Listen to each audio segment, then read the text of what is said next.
Welcome to That Medic Network's webinar series. My name is Lahari Ramini, and I am the U.S. Leadership host. With me today, I have Tricia Pendergrast, a second-year medical student at Northwestern University Feinberg School of Medicine.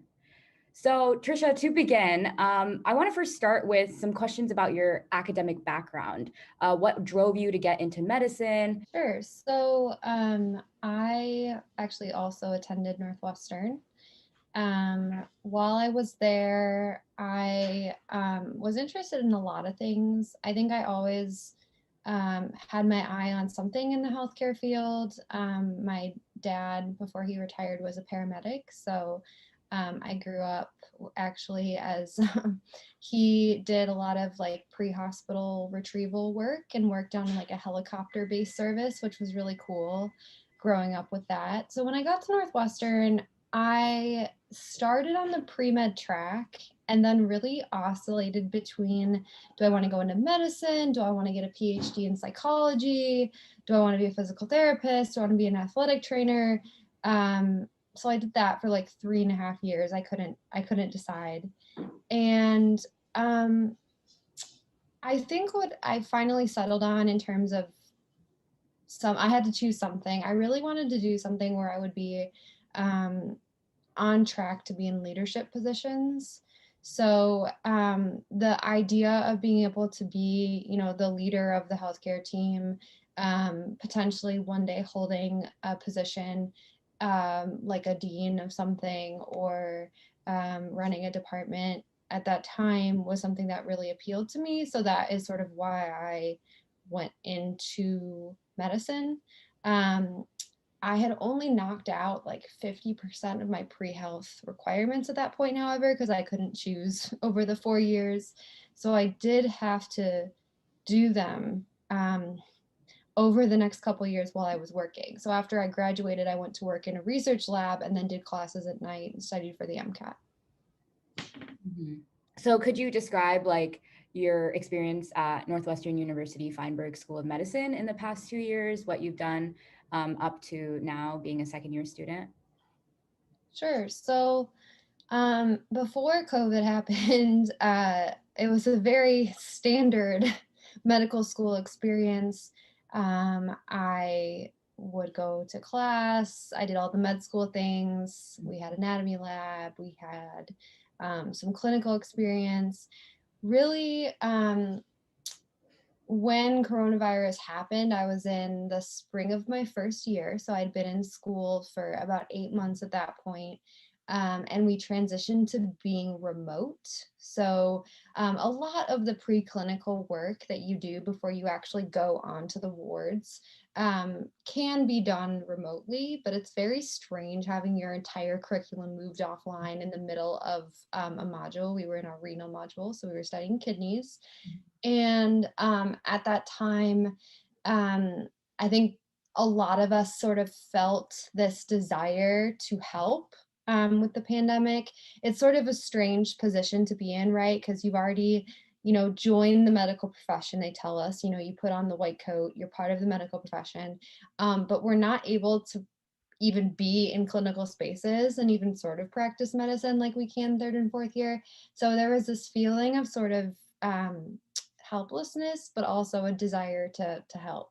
And so that was where a lot of these efforts I got involved in came from. So the Northwestern students put together this sort of multifaceted COVID response that included personal protective equipment donations. There was an effort that we organized to contact seniors. So one of the other students that I was working with really spearheaded that part, to contact seniors and basically provide a connection. And so we had medical students calling them, which was really great.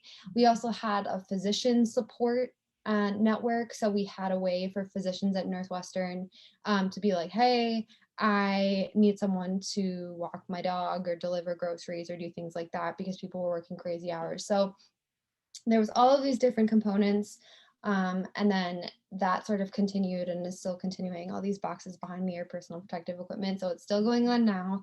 And my entire second year has been more or less remote with some key exceptions. So I still do clinical skills in person because that's really hard to teach online, and we still had some anatomy work in the lab, but aside from that, everything has been remote. So I've just been here at my desk learning medicine, which is kind Yeah. of wild.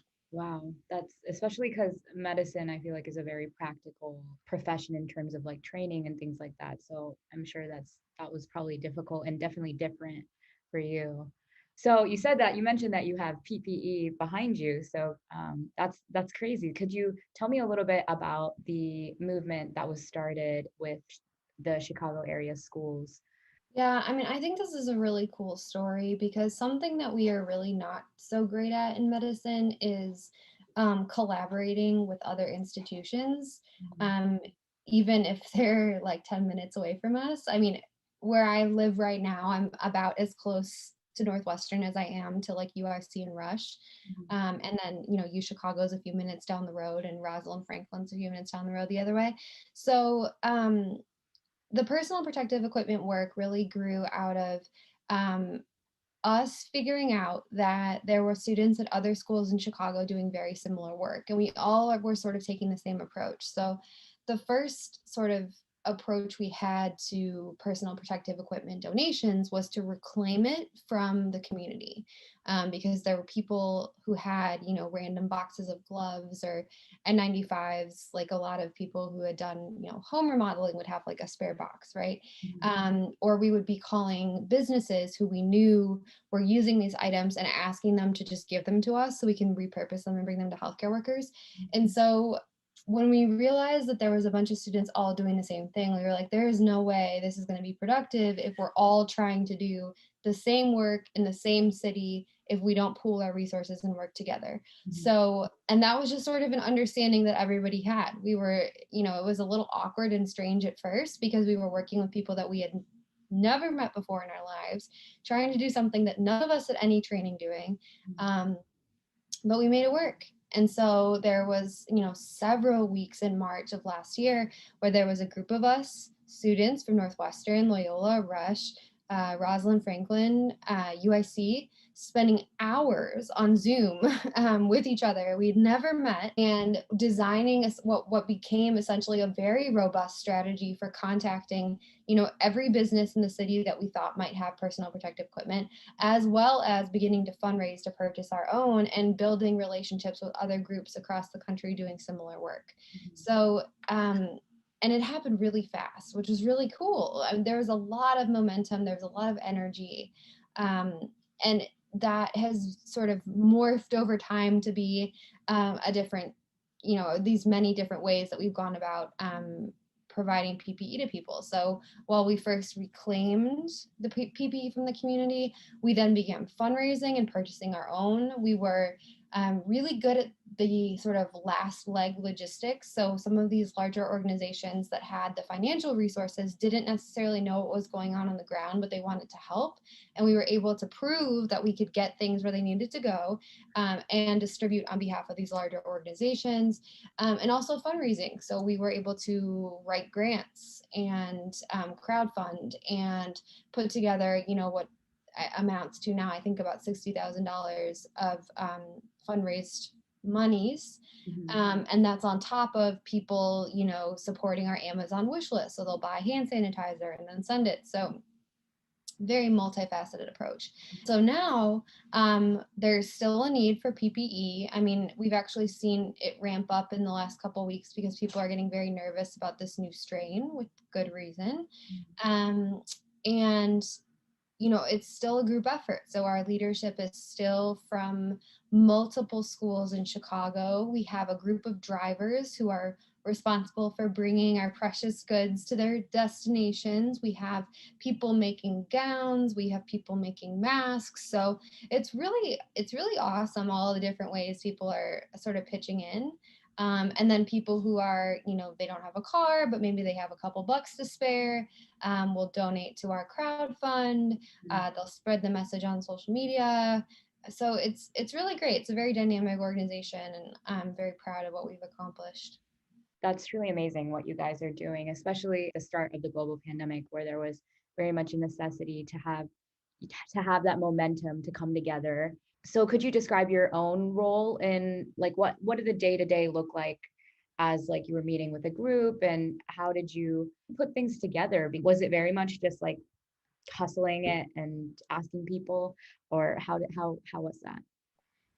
Yeah, that's a good question. And I mean, the answer is a little different based on what time frame you're really thinking about. So initially, initially it was just a scramble. I feel like the the first couple weeks were literally us. So that our work spread through basically word of mouth Yeah. through the Chicago hospitals. And so we would be getting text messages from ICU physicians and emergency medicine nurses, because there's a couple people, there's one person from each school, right? And they know someone who knows someone who knows someone, or like their attending's colleague is this, and they hear that we're doing this work and they say, hey, can I pass off your phone number? So there was a lot of like driving masks to people's houses before they went in to work, or we would drive up to the parking lot outside of the emergency department and someone would come out and like clandestinely sneak the PPE in. Because what we were facing a lot at the beginning was we would get text messages or calls from people who were working in the trenches, and they would be like, well, my entire team has been using the same N95 for the last week and a half. They won't give us another one. And then we would call like the donation center. A lot of the hospitals in Chicago set up like official mechanisms by which to donate. And they're like, oh no, we're fine. We have plenty of PPE, because part of it is like a public relations issue. So it was a lot of literally sneaking things into places, which was very disheartening as someone who's going to eventually work in healthcare, um, and frustrating. But we did it anyways, right? Because it had to be done. And we would, there was a group of us who were sort of the core PPE donation drivers before we recruited our group of drivers that help us out now. And we would all, spend the morning driving throughout Chicago and picking up, 5 masks here and 20 Mhm. masks there and a box of gloves and some face shields. And then we would like meet in a Target parking lot and swap. So everyone had about the right amount. So, I would show up with like 10 masks and 50 face shields, but no gloves. And then like, Ashley would show up with a bunch of gloves, and then like her and I would swap, and then we would go to 2 separate places and provide a donation. So it was a lot of that initially. And there was a couple times where we were doing that at like 3 in the morning, because it's a pandemic, right? So if someone goes an entire shift without appropriate PPE, the effects of that on them and their family could be devastating. Mhm. Now it's a little bit less dramatic. Mhm. We have an amazing group of people who do our community outreach. So our belief from the beginning was that we need to be proactive about contacting vulnerable facilities in our community. So initially that meant, the safety net hospitals, and then it was nursing homes, and then it was homeless shelters. Um, so we proactively do that outreach. And then we as a group decide where we want the donations to go. We'll vote. We'll say, hey, this is fair. This is not fair. And then we have our wonderful driver coordinators who will get the PPE where it needs to go. So it's a little bit more compartmentalized now. Mhm. I do the inventory, as you can see, and a little bit of just general organizational guidance. But it's a lot of like really great people who are doing specific aspects of the organization's work, as opposed to all of us sort of scrambling in the beginning. Yeah, of course. I definitely think it obviously took some time for you guys to get where you are now. But even just, um, I think it's, I think it's really amazing that you got to put that together and scramble together and still were able to continue with your mission and get people what they needed during this time. You mentioned that you had to do like a little bit of sneaking around and the difficulties, like the issues in public relations and medicine and all of that. Could you elaborate on that a little bit? Yeah, I mean, that was definitely the most frustrating part. Well, no, that's not true. The most frustrating part was that we were in this position to begin with at all. Yeah. There was plenty of leeway and time to prepare, and we didn't. So that was the most frustrating part. Yeah. Um, yeah, so there was this inability for hospitals to admit that they needed help in the beginning, um, which was really maddening, right? Because their people were in danger. And for the sake of the brand, for the sake of public relations, facilities were unwilling to accept help. Mhm. And seeing that as a future physician, it was just so frustrating. We talk a lot about in medicine, wellness and, taking care of yourself and, oh, like, resilience, right? That's another one of those words that gets thrown around. And maybe the problem is we're asking people to be resilient when they're in what is essentially abusive relationships with facilities that are more interested in protecting their name and their reputation than their people. That is a problem. Mhm. um, that is a big problem. And so that's why we were forced into the position of just physically giving masks to, program directors so they could protect their residency classes. Again, none of that should have ever happened, but the fact that we had to do it behind the backs of a lot of facilities felt really gross. Yeah, disheartening, that at least like the general public isn't aware that there's the hospitals kind of run almost like a business rather than being there for people, which is their job. So seeing that firsthand for you must be horrible. Yeah, I saw a um, very, very well timed video this morning, actually, of a CNA Mhm. who was sort of summarizing the healthcare system. I think it was a TikTok actually, but she basically said, like, we as healthcare professionals are asked to sacrifice both our physical and mental health. And this is not even in a pandemic. This is just generally. But and I've been saying from the beginning of the coronavirus pandemic, there were no new problems that were created by COVID. It only served to amplify our existing issues. And that's like from a healthcare perspective, but also like a societal perspective, a complete, we underfund our public healthcare system. This is what happens. um, we're asked to sacrifice our mental and physical health for the sake of a corporation's profit. That's the bottom line in this country of healthcare in the United States, which is really sad, especially because you have international listeners and viewers, right? That's not the same everywhere. Um, that is really, it's almost like a nauseating thought to sit with, right? Yeah, it's a big problem here that doesn't get much awareness either, in terms of like the general public even knowing that. I think you have to be in a position to be able to really see firsthand the effects that. So nursing homes are the location of about half of the coronavirus deaths in the Mhm. city of Chicago. Um, they are underfunded to begin with. And many of them are run by large organizations that are in it for profit. Again, here we're back to like the theme of the last point I made.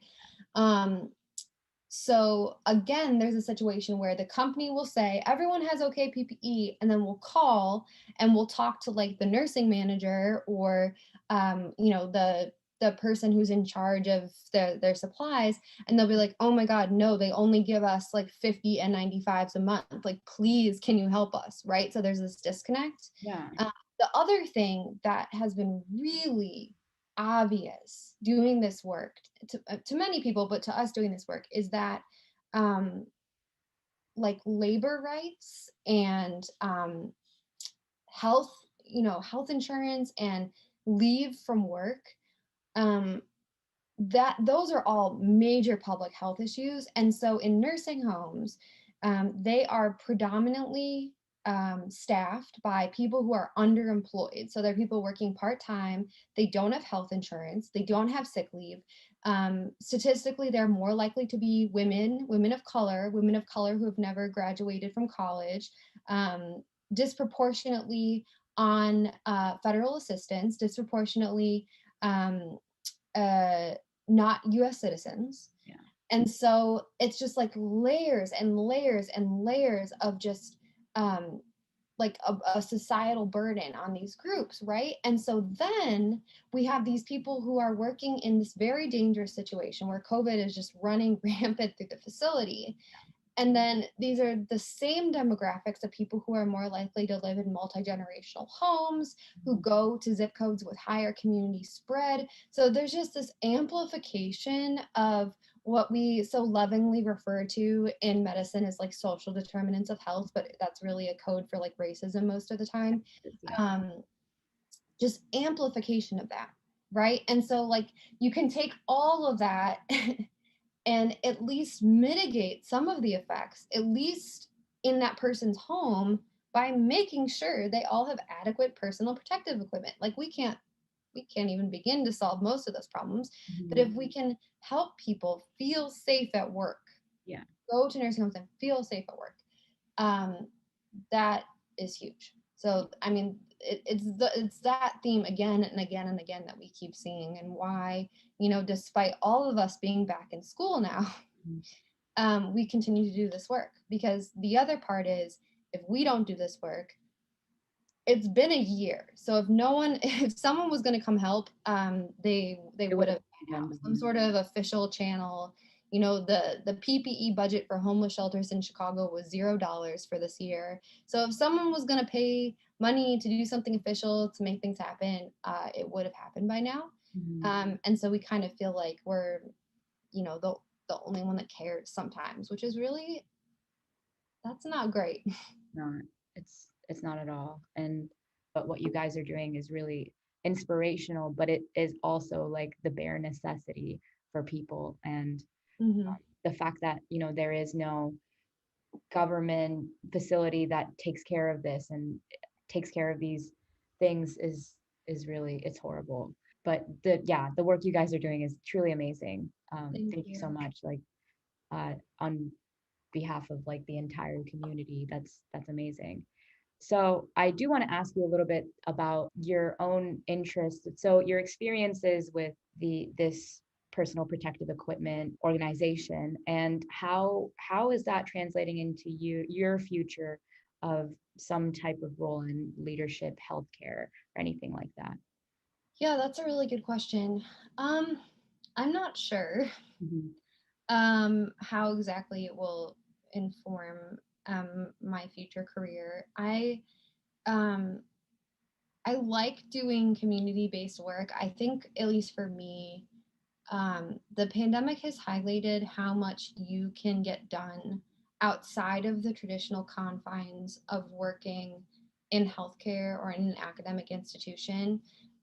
We've had the opportunity to partner with or just provide donations to just so many community organizations, mutual aid groups, people out in the community who are really doing amazing work. And I think sometimes us healthcare people sort of get caught up in trying to do things from the perspective of like working within your academic institution. I think for my career, something one of my mentors always says is like doing things from a perspective of solidarity and not charity. So I think like that is really going to stick with me in terms of how do we as people with privilege, whether that's, you know, racial, ethnic, or I mean being a physician is a privilege certainly, how do we support our communities? I think that answer is not always going to be, oh, start an initiative at my academic institution. Sometimes that's the answer, but I think there's so much that can be done outside of those traditional boundaries. That is something that I'm going to sort of be like looking for as moving forward in my career. One of my favorite mentors, literally, she's a family medicine physician at UIC. She started a foundation and made a food pantry. Oh, wow. Okay. With her husband, who's also, I believe, a family medicine physician. She's right, like she saw a need and she filled it, and she was like, I can do more by going into the community. I have identified a need, and she made it happen. Like that to me is leadership, right? I kind of want to do something like that. Yeah. I think another thing that this has taught me, maybe it's just a thing that's developed over this year, but I really do like teaching. I think I was actually talking to someone about this the other day, and like if I wasn't a physician, I would probably want to be a teacher. So I think the further I've gotten along, I've been more interested in like medical education. So maybe looking into my career, I want to do something that's very heavy with teaching, being a clinician educator, um, getting involved with curricular development, maybe one day getting some formal training in education, because it's so enjoyable. And throughout this pandemic, there's been a lot of these student groups who are doing this work, teaching each other the ropes, because we're all, initially we were all just making it up as we go. But I've loved that aspect of it. Like that really sort of softened the blow of a really challenging situation, was that experience interacting with other people. So I think those two components. My name is Dr. Siddhar Mao. I am a former HRA Scholar, FY2 doctor in West Yorkshire. The HLA is a great experience. It's a unique experience, and it's a personal and engaging mentorship process which gives you a pragmatic and realistic approach to true leadership, which we can take on to all aspects of our career.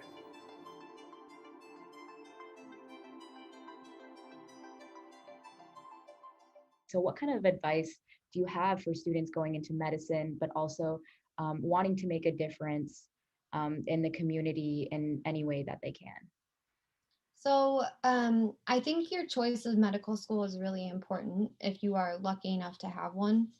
Um, there really isn't like a bad choice for medical school. Medical school is medical school is medical school. Like if you get in somewhere, it's gonna be fine. But I remember when I was interviewing, the opportunities for community engagement were very different. And I mean like the opportunity to do it and also the type. So like Northwestern, we're in Chicago. So there's a lot of work to be done in Chicago. But when I was interviewing at George Washington, they were very focused on public health, and they had a lot of opportunities to engage with elected officials because they're in DC, right? Yeah. When I was interviewing at Columbia, in New York City, there was just so much going on in New York City. I felt almost overwhelmed. So I was like, this is too much. But then it was like and then like another example was somewhere in Michigan. So like there's so many different places that take their own unique approach to community engagement. And so figuring out where you legitimately see yourself is huge. Like I'm not really into the whole policy, public health Yeah. thing. But there's plenty of people who are. And so that's the right place for them. And so sometimes it's not about like, ooh, like which one is the best school that accepted me. Actually, it shouldn't really be about that. It's where am I going to be able to like really flourish, and where am I going to be able to get involved in things that I care about? Because if you like, medical school is exhausting, and if you try to force yourself to do things that you don't really care about, it is terrible. It's soul crushing. Right. So you have to find places that you're going to be genuinely excited to get involved. How can the audience get involved with helping out with Get Me PPE? So the easiest way to find out like more about how to get involved would be to go to getmeppeshy.org. Okay. But that has all the information that you really need to know. It has links to our social media. It has a little page explaining donations. We'll really take all the help we can get. If you're someone in the area with a car, we would love to have you drive our donations. If you want to make gowns and you have some time on your hands, we would love that. If you want to send our Amazon wish list to maybe your friends and family, or post it on your Facebook page, once every couple weeks, and encourage people to just, buy some hand sanitizer. That all of those are great options. The other thing that we're really clear about is we really don't want people to remove resources from their home communities. So if you're listening to this and you're in New York, please do not send us cloth masks, or if you're in Texas, don't send me hand sanitizer. Find out where you can make a difference in your community. So the facilities that are really hurting right now, for the most part, are going to be nursing homes and homeless shelters. And one thing that I really like to encourage people to do is when they make purchases for their family, so when they, stock up on hand sanitizer, or, buy themselves a box of face masks, buy one for, the closest shelter to you. Buy a gallon of hand sanitizer for the nursing home, close to your school, right? Yeah. I think people sometimes underestimate, because we did a little bit at the beginning, and this is a lesson that we've learned, this cumulative impact of a lot of small things. So, 5 N95s, people would email us and they would say, I don't really know if these are going to help, but you can have them. We never said no to any of those offers.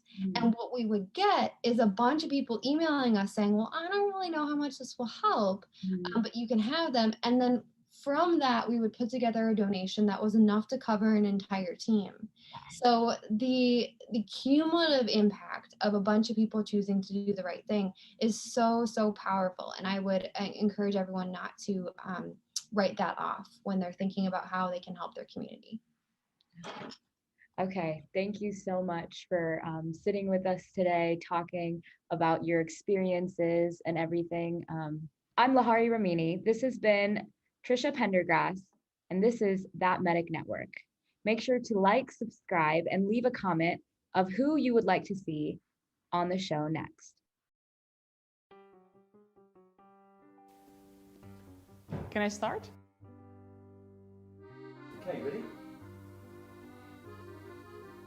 Yeah. 3, 2. So what do we say for the HLA? Why we took part?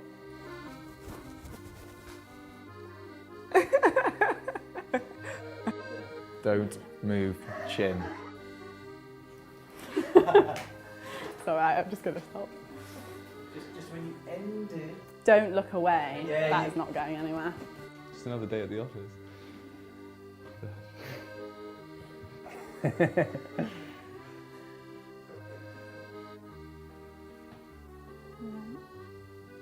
Hi, I'm no.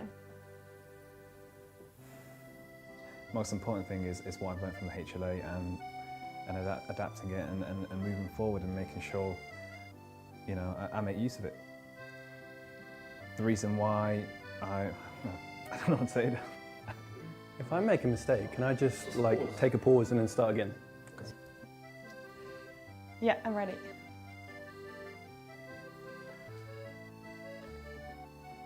Don't really know what to say. Don't record this. I've really enjoyed it. I've learned so much, and I've really benefited from. Oh God, what have I benefited from? Oh.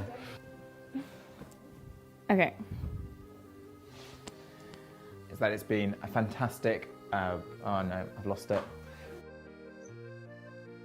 Can you give me a countdown? I don't know how much to gesticulate. How much? It's quite a mellow person. I don't know. I'm ready. Thank you.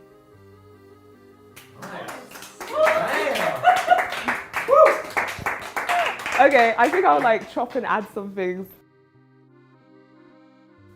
We're looking forward to seeing you. Bye-bye.